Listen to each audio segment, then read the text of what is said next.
Boa noite, queridos amigos, queridos irmãos, companheiros do Centro Espírita Augusto Silva. Que a paz do Mestre Jesus esteja nos nossos corações. Continuamos firmes com muita alegria através do YouTube do Centro Espírita Augusto Silva, as palestras que são publicadas todas as quartas-feiras, para que nós nos sintamos realmente envolvidos nas bênçãos dessa casa, dos trabalhadores e da proposta de toda quarta-feira, fazemos o estudo do Evangelho. Estamos seguindo a carta de Paulo aos Coríntios. Então, para quem quiser acompanhar as outras palestras, os outros estudos, basta clicar e assistir as outras palestras, né? Que aí vocês vão conseguir acompanhar os estudos. Hoje nós vamos falar sobre governo interno. É baseado no livro Pão Nosso, no capítulo 158, e é a carta de Paulo aos Coríntios. Nós estamos no capítulo 9, e no versículo 27, onde a gente encerra, então, esse capítulo 9.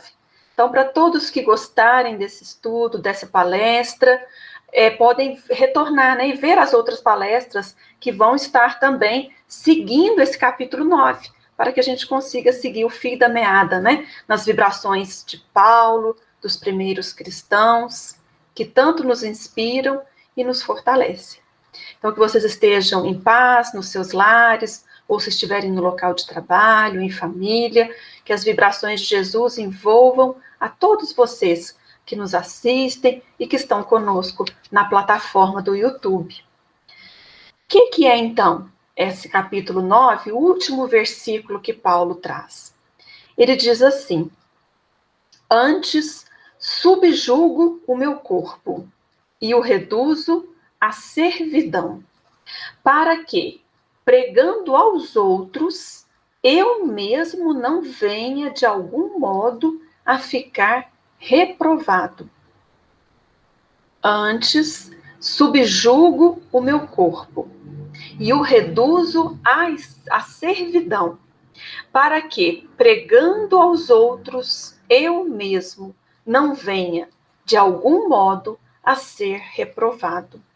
E aí, o Paulo encerra esse capítulo 9, depois essa epístola de Paulo aos Coríntios, acho que vai até capítulo 16, 17, então também todos que estão acompanhando a plataforma vão dar sequência nessa carta de Paulo, que a gente está desde o ano passado.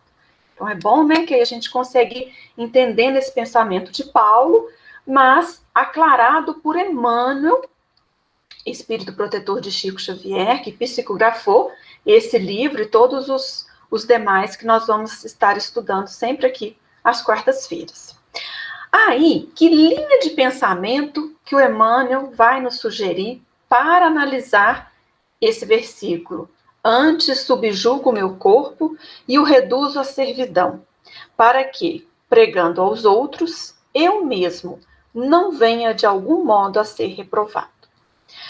O Emmanuel vai usar uma metáfora de que nós temos que ser o governante. Então ele vai trazer, nós vamos falar hoje de ministérios, de parlamento íntimo, vamos falar de governança, então ele vai mostrar de órgãos fiscalizadores, então nós vamos bem adentrar aí na política. Então é bem bacana como Emmanuel leva a gente a essa reflexão. Eu vou tentar traduzir aqui para vocês, mas fica o convite para que vocês possam estudar aí o capítulo 158 do Pão Nosso. Então, como ele começa?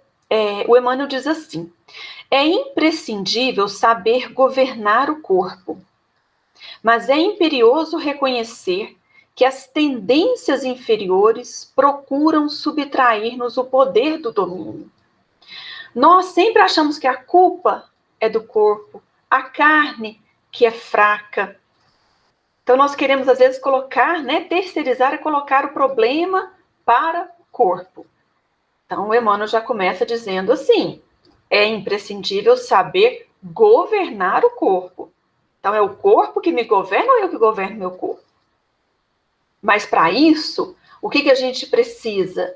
Vencer vencer, dominar, subtrair-nos do domínio do quê?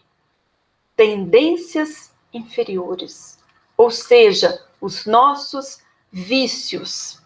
Então, no Evangelho segundo o Espiritismo, no capítulo 9, que fala bem-aventurados os mansos, traz um texto de Samuel Hahnemann, que é o fundador, o idealizador da homeopatia.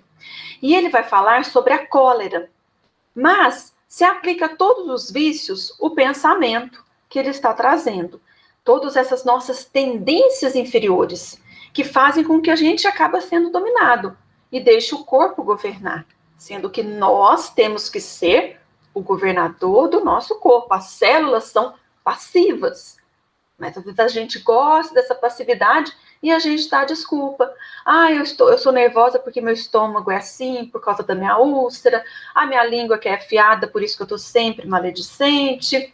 Eu sou agressivo porque meus músculos são fortes, então eu tenho a mão pesada. Nada disso, né? Isso é só a desculpa e a gente acaba, como diz Paulo, eu subjugo o meu corpo. Eu reduzo ele à servidão, ele é um servo meu.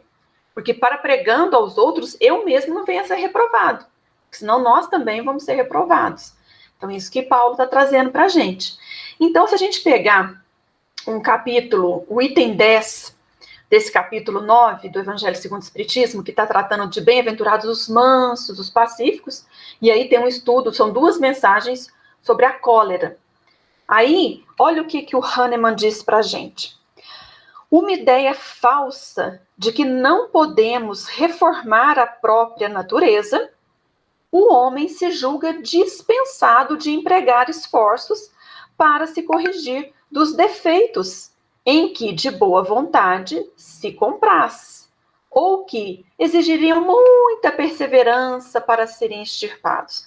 Então, a gente alimenta uma ideia falsa, uma ideia aí do senso comum, das pessoas que se comprazem no mal, que se comprazem nas paixões, e a gente acha que não. Nossa, eu vou morrer nervoso, vou morrer uma pessoa irritada, uma pessoa que revida tudo, né? Então, a gente dispensa, a gente fala, não adianta, eu nunca vou mudar. Eu sou assim, né? Mas a gente fala assim, eu sou assim porque meu corpo é assim, né? Eu sou fraco, eu sou franzino, né? Então, a gente sempre coloca, é o que ele diz assim, a gente sempre dispensa de empregar os esforços para se corrigir dos defeitos, porque a gente está se comprazendo com aquilo.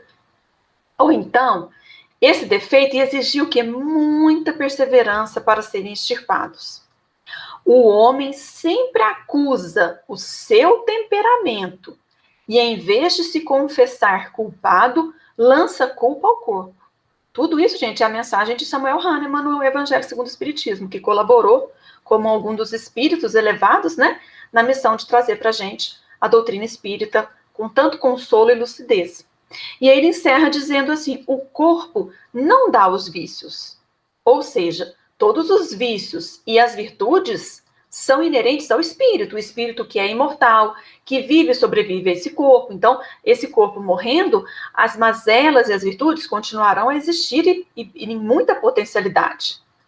Então, ele diz assim, a não ser assim, onde estaria o mérito e a responsabilidade? Porque senão ia ser a sorte ao acaso de eu ter um corpo que traz mais perfeição, um corpo que traz mais tendências inferiores. Eu não teria nenhuma responsabilidade nisso, e nem mérito. Compenetrai-vos de que o homem não se conserva vicioso, senão porque quer permanecer vicioso, de que aquele que queira corrigir-se sempre o pode. Então, nós sempre podemos nos subtrair do domínio das tendências inferiores e governarmos o nosso corpo. Então, fazendo essa introdução com Hahnemann e Evangelho segundo o Espiritismo, vamos seguindo para o que o Pão Nosso nos diz. É preciso estar em dia com o governo de si mesmo. O espírito é o alto-chefe, ele tem que assumir a chefia. Só que ele é ajudado por vários ministérios. Não falei que a gente ia falar de política hoje? Política do bem, né? Uma política construtiva, que é e será a política de todos os mundos regenerados, os mundos que estão caminhando para a luz, como a gente vê quando a gente estuda as colônias, a vida no mundo espiritual, os governadores, os ministérios do nosso lar, como que eles são compenetrados em fazer o bem ao próximo e de doar a sua parcela. Então, para a gente ficar bem animado, bem feliz com a política, leiam o Nosso Lar, que aí vocês vão ver como que logo, né, a vida que nos aguarda, a nossa vida verdadeira, as colônias que circunvizinham a Terra, né? Se a gente for muito evoluído para nem precisar passar por essas colônias, melhor ainda, mas é bom a gente ler Nosso Lar porque a gente vai se identificar com ele. O governador supremo é o Espírito.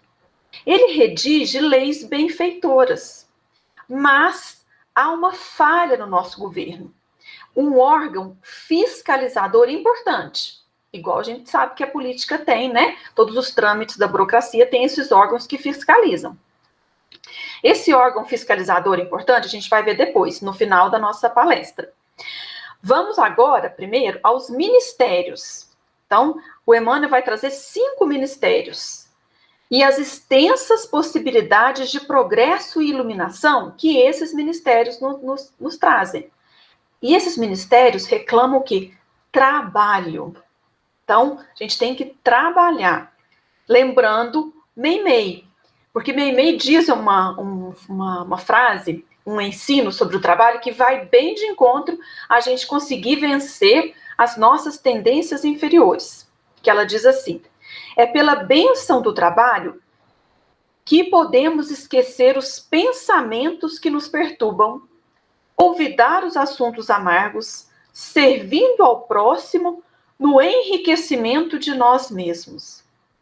Quem move as mãos no serviço foge à tentação e à treva. Trabalho de cada dia é senda de perfeição. Então, toda a treva, toda a tentação das nossas tendências inferiores, que a gente falou no começo, que o Hahnemann fala, o homem não se conserva vicioso, senão porque quer permanecer vicioso. Como que a gente vai vencer isso? Pelo trabalho. O trabalho dentro desses 5 ministérios que o Emmanuel vai nos propor. Então, quando a gente move as mãos no serviço, a gente foge à treva e à tentação. Trabalho de cada dia é senda da perfeição. Agradecemos as palavras da benfeitora Meimei. Então, qual será o primeiro ministério? O primeiro ministério que o Emmanuel nos traz, que tem que fazer parte do nosso governo, lembrando que nós somos o chefe, o governador, e a gente vai distribuindo, vai redigindo essas leis. Aí entra o Ministério da Reflexão. Esse é o primeiro ministério que o Emmanuel apresenta para a gente. E ele nos diz: reflexão é ver com a consciência. Então, como que para governar a nossa vida, a gente tem que refletir? E às vezes, será que a gente reflete, que a gente para, pensa, reflete com calma antes de fazer, antes de atuar, antes de responder? Então, reflexão é ver com a consciência. Então, no livro Opinião Espírita, no capítulo 35, o Emmanuel vai nos refletir, vai trazer uma reflexão sobre isso, sobre esse ministério da reflexão. Então, ele nos diz que toda transformação há de ser profunda. Então, nós temos que refletir se nós estamos realmente abraçando essa transformação moral de forma profunda, a extirpar a raiz de todos os males, né, do nosso egoísmo, do nosso orgulho, da nossa vaidade. Ele diz assim: mudanças aparentes não vão modificar o espírito para melhor. E aí ele fala: todo corpo há de ser governado pelo espírito. A rigor, a carne só é fraca quando reflete o ânimo indeciso. Toda pessoa, para ser verdadeiramente feliz, reclama trabalho. Mas somente o trabalho que serve ao bem é alimento da criação. Então, é o trabalho para o bem. E aí ele encerra, eu estou lendo só alguns trechos que fazem, né? Que enriquecem esse estudo de Emmanuel do capítulo 158 do Pão Nosso. Depois vocês podem ler se tiver o livro ou na Bíblia do Caminho, o capítulo 35. Aí ele diz assim: toda existência tem objetivos específicos. Então, nós precisamos refletir quais os objetivos da minha existência. A ação construtiva que surge para ser feita agora não deve ser adiada. Porque nós estamos, né, no melhor de nós na presente reencarnação, conseguimos, né, passar por essa fila da reencarnação e termos o mérito de estarmos reencarnados. Muitos espíritos estão aí aguardando essa oportunidade que nós estamos tendo agora, de estarmos reencarnando. E aí nós não estamos aqui a passeio, tivemos um planejamento reencarnatório e toda existência, então, tem objetivos específicos. A nós, as pessoas que convivem conosco, de forma mais direta ou mais indiretamente. E aí, ele diz assim, viver por viver, todos vivem. O essencial é saber viver. Todos, viver por viver, todos vivem. O essencial é saber viver. Então, nós precisamos refletir nesse ministério da reflexão como está a minha vida. Se eu estou, né, num objetivo de uma ação construtiva e sempre sendo o governador da minha vida, não deixando que o corpo, né, e com a justificativa de que a carne é fraca, por isso que a minha vida não está, né, sendo construtiva. Bom, saindo do ministério da reflexão, vamos para o ministério do conhecimento. Via de regra, afirmamos a cada trecho de nossa marcha espiritual. Sei que a morte é apenas mudança e devo corrigir-me para a vida maior. Todos nós espíritas não temos isso? Tão claro, tão lúcido em nossa vida? Sei que a morte é apenas mudança e devo corrigir-me para a vida maior. Até Chico Xavier sabia disso, né? E ficou lá dando aquele escândalo no avião quando passou por uma turbulência, que até o Emmanuel teve que aparecer para ele falando que se fosse para morrer, que ele morresse com dignidade. Então, todos nós sabemos que a morte é apenas mudança e devo corrigir-me para a vida maior. Entretanto, estou sobre o cativeiro de inúmeras imperfeições, à maneira de uma árvore asfixiada pela erva de passarinho, e não consigo renovar-me. Aí eu continuo sempre abraçando as coisas da matéria, os problemas aqui, e não consigo solucionar, sem entender que a morte é apenas uma mudança. E que eu devo me corrigir não para essa vida, para a vida maior. Né? Então, igual o Paulo de Tarso fala, eu subjugo o meu corpo e reduzo a servidão, para que eu progrida. O corpo é para nos proporcionar a cura, e não para nos adoecer, nos deixar mais presos ainda. Então, isso aqui é uma reflexão da Meimei.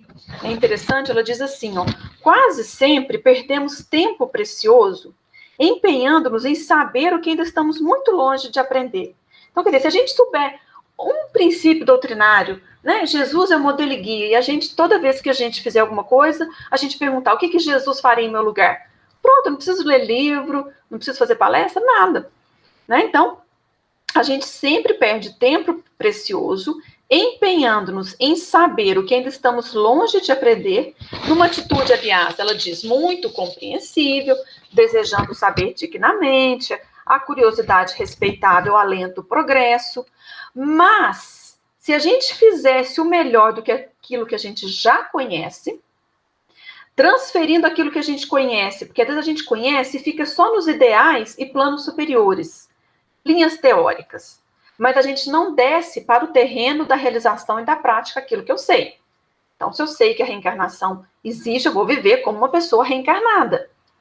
Aí a gente quer saber coisas grandiosas da reencarnação, preciso ler mais livros, conhecer, fazer cursos. É bacana isso, é ótimo, mas o básico a gente está fazendo, que é o que ela fala, a Meimei nos convida a refletir assim, a gente já está fazendo o melhor daquilo que a gente já conhece? A gente está saindo da teoria e indo para a prática? Eu tenho muitos ideais e planos superiores. Eu estou indo para o terreno das realizações da prática? Aí é ótimo. Então ela diz assim, desde muito, se a gente fizesse isso, eu sei só um pouquinho, mas o que eu sei eu pratico. Aí a gente estaria adiantando o relógio da evolução terrestre nossa.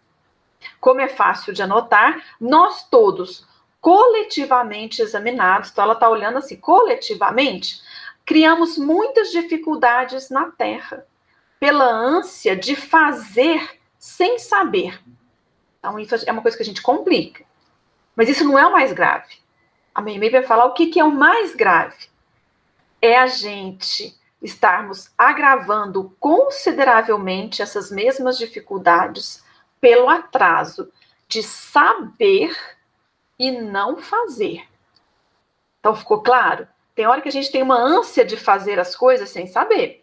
E isso é muito complicado. A gente cria muita dificuldade. A gente não estuda, não prepara e sai fazendo sem saber. Mas o pior nesse Ministério do Conhecimento, que o Emmanuel está convidando a gente para entrar nesse Ministério do Conhecimento e refletir, será que nesse ministério eu estou sabendo coisas e não estou fazendo? A lembrar o que Paulo de Tarso nos disse, por que o bem que eu quero eu não faço, mas o mal que eu não quero, esse sim eu faço? Olha que dúvida filosófica, que anseio de Paulo, que é um anseio nosso. Então a gente já sabe, mas não faz. E nesse Ministério de Conhecimento, se a gente não reflete, né, no outro Ministério da Reflexão, e entra nesse Ministério do Conhecimento sem refletir, a gente fica querendo fazer 1001 coisas, mas não concretiza nada. E fica querendo saber muito, mas não faz. Então, esse é o Ministério do Conhecimento. Conhecereis a verdade, e a verdade vos fará livres. Aí a gente chega no terceiro, que é o Ministério da Compreensão. Então, a compreensão, diz Emmanuel, é a raiz de toda fraternidade. Então, se você quer assim, né, o que está lá na base, enraizado da fraternidade? É compreensão. Então, esse ministério é importantíssimo na nossa vida, o quanto que a gente utiliza pouco, né, ou quase nada da compreensão.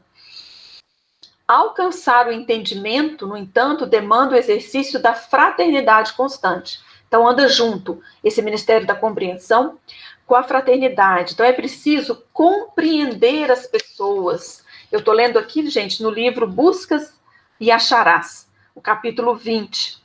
Ele diz assim, que a gente precisa compreender, em qualquer momento de crise, nós precisamos cooperar na paz de todos. Para isso, a gente tem que usar a compreensão antes de tudo, por presença da caridade, porque o entendimento te suscitará compaixão e, compadecendo-te, acertarás.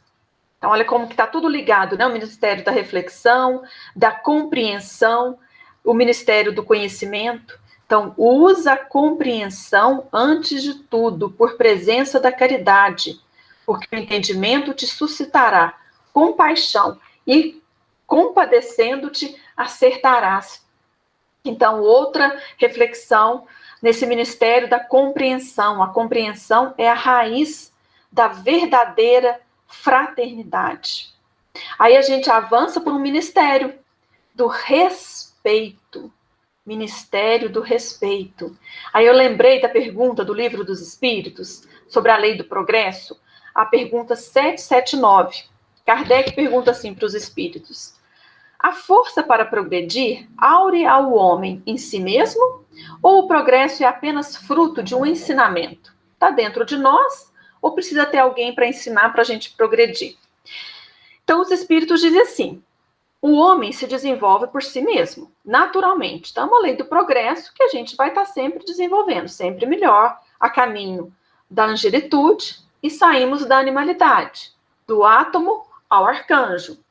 Mas nem todos progridem simultaneamente do mesmo modo. Voltando aqui para a resposta da questão 779. O homem se desenvolve por si mesmo naturalmente, mas nem todos progridem simultaneamente do mesmo modo. Dar-se-á, então, que os mais adiantados auxiliam o progresso dos outros, por meio do contato social. Então, esse contato social que é tão importante, e é uma bênção, é uma providência divina. Aquele que mais sabe ajuda aquele que menos sabe. Aquele que é forte ajuda o fraco. Então, isso é muito bonito, né? Essa lei de solidariedade, essa lei de sociabilidade, por meio do contato social. Então, nós temos que estar juntos. Por isso que esse momento que a gente vive de isolamento social, a gente sabe que é um momento que vai passar, né? Porque a gente precisa desse contato social. E nesse momento a gente está se resguardado nesse isolamento para esse convite da espiritualidade para a gente refletir nesse momento de vírus, de pandemia, daquilo que é essencial para a nossa vida. Então, esse contato social é muito importante. Dá-se, então, que os mais adiantados auxiliam o progresso dos outros por meio do contato social. Mas esse contato social tem que ter respeito. Ministério do Respeito. Aí a gente vai lá no livro Seara dos Médiuns, o capítulo 63, para que a gente busque em Jesus o guia e modelo da humanidade, o guia e modelo de termos respeito em sociedade. Ele diz assim, o Emmanuel, no livro Seara dos Médiuns, onde surge, Jesus define a luz e o amor em si mesmo, indicando no próprio exemplo o roteiro certo, mas sem coagir pessoa alguma nessa ou naquela resolução. Às vezes nós ficamos muito deslumbrados com o conhecimento do evangelho, conhecimento espírita, queremos passar, né, as lições de moral, queremos coagir as pessoas a também pensarem como nós, a viverem a vida que nós achamos que é melhor. A gente tem que viver o contato social. Temos que ajudar os mais atrasados, mas todos nós somos colocados com pessoas que às vezes vão nos ensinar, e nós sempre vamos ter várias coisas para aprender. Então, a gente sempre ensina, sempre aprende, não tem aquele que sabe tudo, né? A não ser igual Jesus, esses espíritos elevados que vêm à Terra nos ajudar, mas a maioria, né, de nós todos sempre temos conhecimentos, habilidades, virtudes que a gente ensina, e sempre vamos ter muito a aprender através do contato social. Mas aí a gente tem que estar em dia com esse ministério do respeito. E aí o respeito é em Jesus Cristo que nós vamos buscar. Porque nesse capítulo 63, o Seara dos Médiuns, ele vai elencando várias atitudes de Jesus com todos aqueles com as quais ele conviveu. E o que ele relembra aqui? Tem quatro situações, mas se vocês forem no livro, para a gente não estender muito na palestra, vocês vão achar esse texto e vão ver passo a passo do Cristo.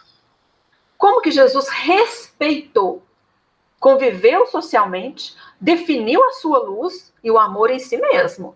Ele mostrava a essência que era enviado. Né? Tanto é que eles falavam, ninguém pode fazer as coisas que você faz se não for vindo da parte de Deus. Então, ele definia a luz e o amor em si mesmo, indicando no próprio exemplo o roteiro certo. Então, se queremos ajudar, amparar as pessoas, é com o nosso exemplo que a gente indica o roteiro certo, não é falando, coagindo, doutrinando, mas Jesus, o espírito mais evoluído que passou pela Terra, governador do planeta, ele não coagiu pessoa alguma. Exemplos: não impediu que os amigos dormissem no horto. Entende as dúvidas de Tomé, estende a mão, pode tocar. Você está com dúvida? Pode tocar. Então, de forma alguma, né? Ele criticou Tomé na sua dúvida, não impediu que os amigos dormissem no horto. Pergunta, né? Mas nem por uma hora vocês puderam velar comigo, né? E ele fala, vamos, né? Para que se cumpra a vontade de Deus. Aparece para Saulo, ainda Saulo, né? Paulo de Tarso, na estrada de Damasco, sem violência. Leiam Paulo e Estevão, releiam essa obra, onde ele diz, ele aparece para Saulo sem violências.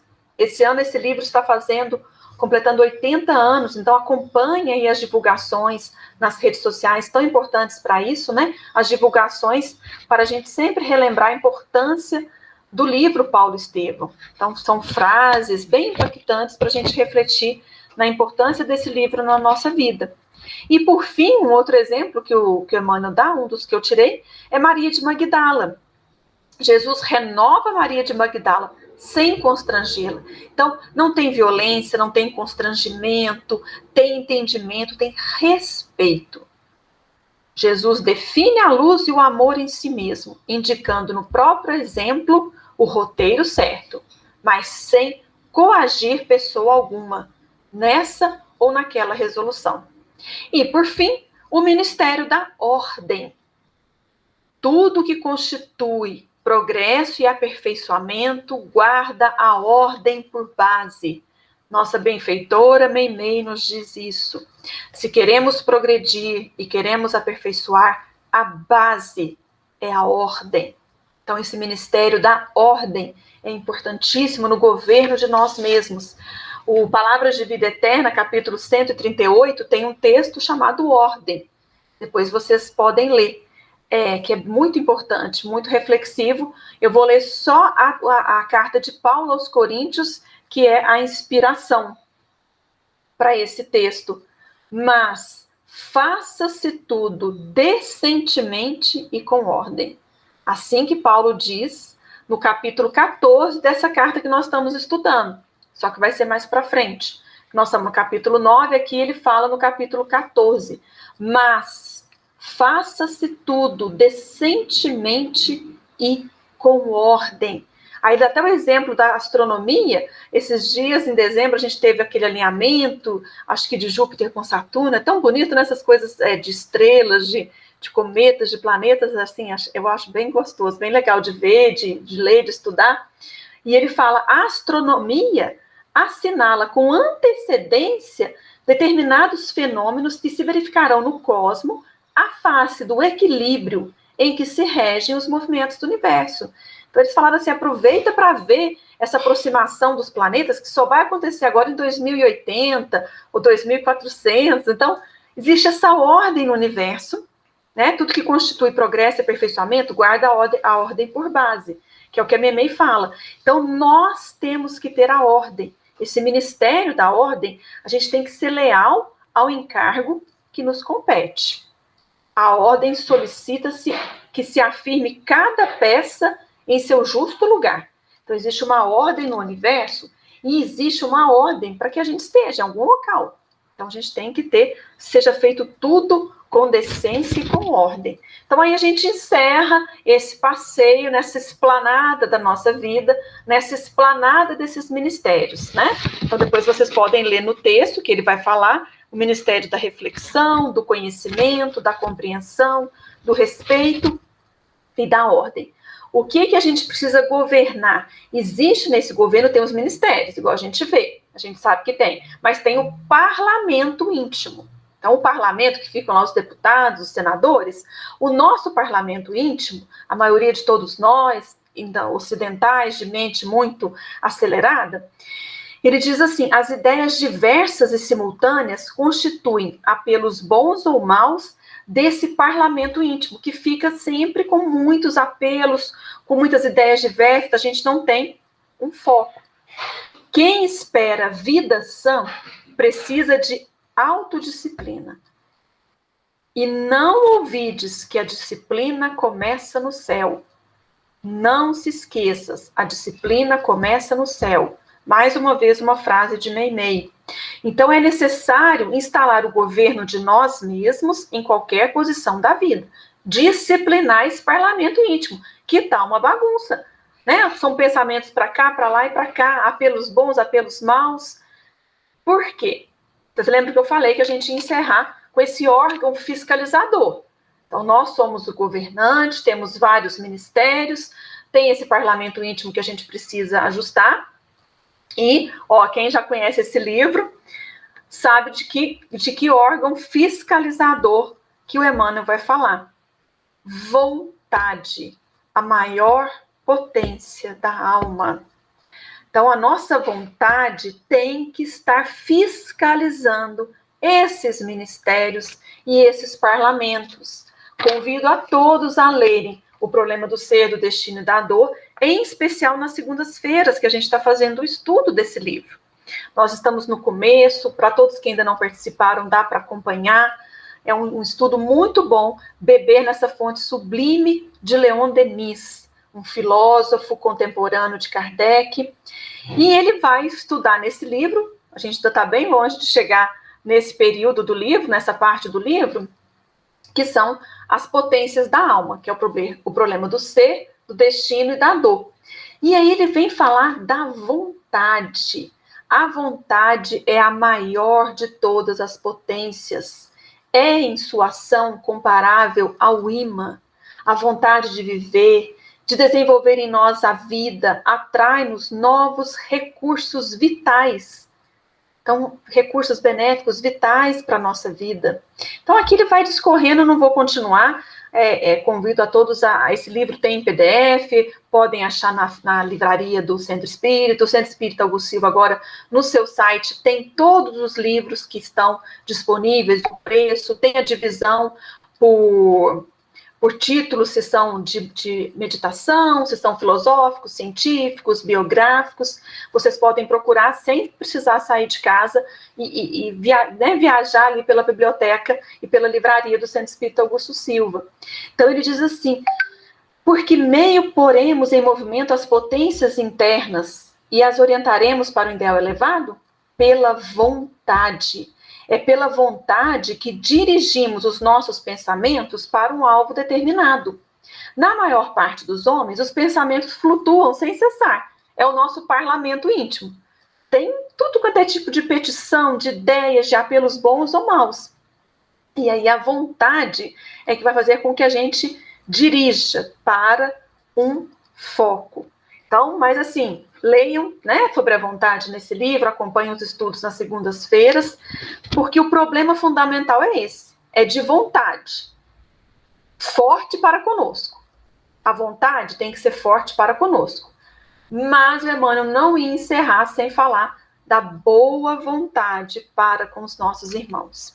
Então, se a gente se concentra só conosco, nesse governo de nós mesmos, esquecendo que eu estou governando aqui, mas tem alguém do meu lado, daqui, na frente, atrás. Então, o governo nosso, governo interno, governar a nós mesmos, se faz com essas duas situações que o Emmanuel vai encerrar o texto. Vontade forte para conosco. A vontade é uma potência da alma.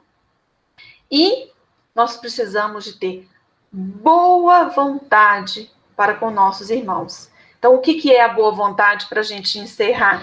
Segundo o filósofo Sêneca, que é um filósofo eustóquio, né, do estoicismo, do Império Romano, ele conviveu bem na época do Cristo, lá em Roma. Ele diz que quem dá de boa vontade, dá 2 vezes. E olha o pensamento de Emmanuel, no livro Fonte Viva, no capítulo 122. O capital mais precioso da vida é o da boa vontade. Ponhamo-lo em movimento e a nossa existência estará enriquecida de bênçãos e alegrias, hoje e sempre onde estivermos. Então, quando a gente tem a boa vontade para com os nossos irmãos, a gente, igual ele fala, quem dá de boa vontade dá 2 vezes, a gente se enriquece. Então, Emmanuel termina dizendo assim: o capital mais precioso da vida é o da boa vontade. Se a gente coloca ele em movimento, a boa vontade para com nossos irmãos, o nosso governo ajuda a esse irmão que está ao lado, nós não estamos vendo, né? Todas as nações aí, os governantes ajudando, né? As pessoas, as outras nações, né? Nós estamos vendo esse momento de pandemia, vamos mandar mais vacina para o Amazonas, né? Porque lá está mais sofrido, né? As nações preocupadas com as nações mais pobres, para que elas também tenham vacina, não chegue vacina só para o rico. Então, é a boa vontade, que é o exercício dos governantes que estão lá, cumprindo a missão deles, que eles reencarnaram com essa missão de cuidar dos povos, de cuidar da governança. Nós fomos convidados, a não ser que tenha algum governante aí assistindo a palestra, a maioria de nós é o governo de nós mesmos. Mas existem várias nações aqui ao meu lado. Então, eu tenho que ter uma vontade firme para comigo, para que esse ministério da reflexão, do conhecimento, do respeito, da ordem estejam alinhados, a vontade firme para comigo, mas a boa vontade para quem está ao meu lado, à minha frente, quem convive conosco. E o mais importante, que quanto mais boa vontade, mais a gente ganha, né? Enriquecendo a nossa vida de bênçãos e alegrias. O que mais nós queremos é isso, não é? Bênçãos, alegrias para a nossa família. Então, que essa vibração de hoje, dessa quarta-feira à noite, se estenda aos seus familiares, às pessoas que convivem com você no seu lar, no seu trabalho, na sua cidade, porque é isso. Quanto mais boa vontade para com o próximo, mais o nosso governo estará alinhado e mais bênçãos e alegrias nós iremos receber. Então, muita paz, muita luz, que vocês continuem conosco sempre às quartas-feiras, nas palestras do YouTube e também acompanhando os nossos estudos que acontecem sempre à noite, de segunda a sábado, na plataforma do Centro Espírita Augusto Silva. Obrigada pela participação de todos, pela escuta, pela vibração da Casa de Augusto Silva, e até o nosso próximo encontro. Muita paz.